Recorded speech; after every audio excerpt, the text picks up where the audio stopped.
మీరు మొన్న 2 చోట్ల పోటీ చేసిండ్రు. 2 చోట్ల గనక విజయం సాధిస్తే ఈ దేని ఏ ఏ నియోజకవర్గంపై ఎక్కువ దృష్టి సారించే అవకాశం? అయిపోయిన కదా కదా ఇప్పుడు ఎందుకు దానికి దేన్ని వదులుకొని దేన్ని? అట్లాగా అండి.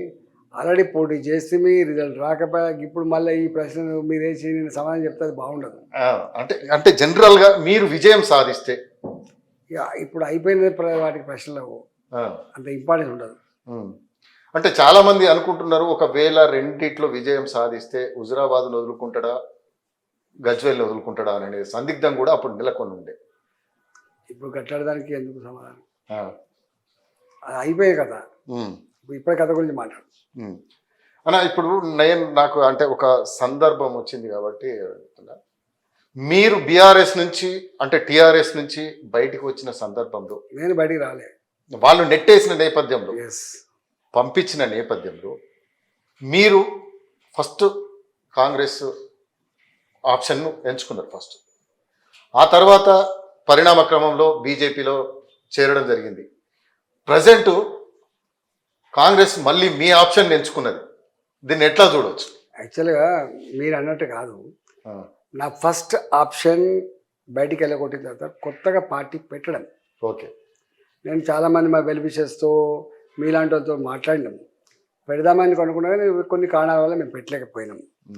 అప్పుడున్న పరిస్థితుల్లో పురోగమిస్తున్న పార్టీ భారతీయ జనతా పార్టీ కాబట్టి రేపు కేసీఆర్ నిలబరించగలిగే ఓడగొట్టగలిగే శక్తి సత్తా భారతీయ జనతా పార్టీకి ఉంది కాబట్టి, అప్పటికే 2-3 ఎన్నికలు జరిగి ఆ ఫలితం వచ్చింది కాబట్టి నేను కూడా ఇదే ప్లాట్ఫామ్ మీద ఉండాలి, ఈ ప్రభుత్వానికి గుణపాఠం చెప్పాలి అనే ఎజెండా, కేసీఆర్కు తప్పకుండా గుణపాఠం చెప్పాలనే ఎజెండాతో నేను పోటీ చేసిన భారతీయ జనతా పార్టీ నుంచి. ఓకే, ఇప్పుడు ఆప్షన్ మరి కాంగ్రెస్ పార్టీ మీ మీద ఆప్షన్ పెట్టుకుంది కదా, వాళ్ళు పెట్టుకుని నేనేం చేస్తాండి, రకరకాల మీకు సంప్రదింపులు కూడా జరిపినట్టుగా తప్పు అట్లా వాటికనే కలిస్తే ముచ్చట పెట్టుకుని ఉంటుంది అండి. పార్టీలు అంటే ఓ భవిష్యత్తు, పార్టీల క్యారెక్టరు, దాని కమిట్మెంట్, అనేక రకాల ఇమిడి ఉంటాయి. కరీంనగర్ పార్లమెంట్లో ఈటెల రాజేందర్ గారు పోటీ చేయబోతున్నారు అనేది కాంగ్రెస్ గాంధీ భవన్లో గుసగుసలు.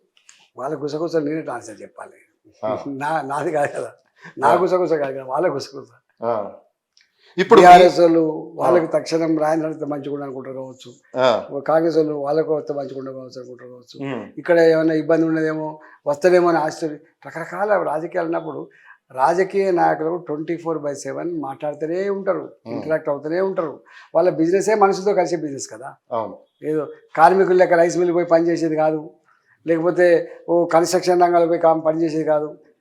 పొలిటికల్ లీడర్ 24/7 ఒకటే యావ ఉంటుంది. ఈయన ఏమవుతుంది, ఆయన ఎడిపోతాడు, ఈయన ఎడిపోతుండు, మన భవిష్యత్తు ఏంది, ఇదే ఆలోచన ఉంటుంది కానీ వాళ్ళు అనుకుంటుండొచ్చు. అంతేగాని ఈటల రాజేందర్ ఎప్పుడు గుసగుస పెట్టలేదు, అట్లాంటి ఆలోచన ఎప్పుడు చేయలేదు. ఓకే అన్న, ఇప్పుడు మీరు పార్లమెంట్ ఎన్నికల్లో పోటీ చేయబోతున్నారు.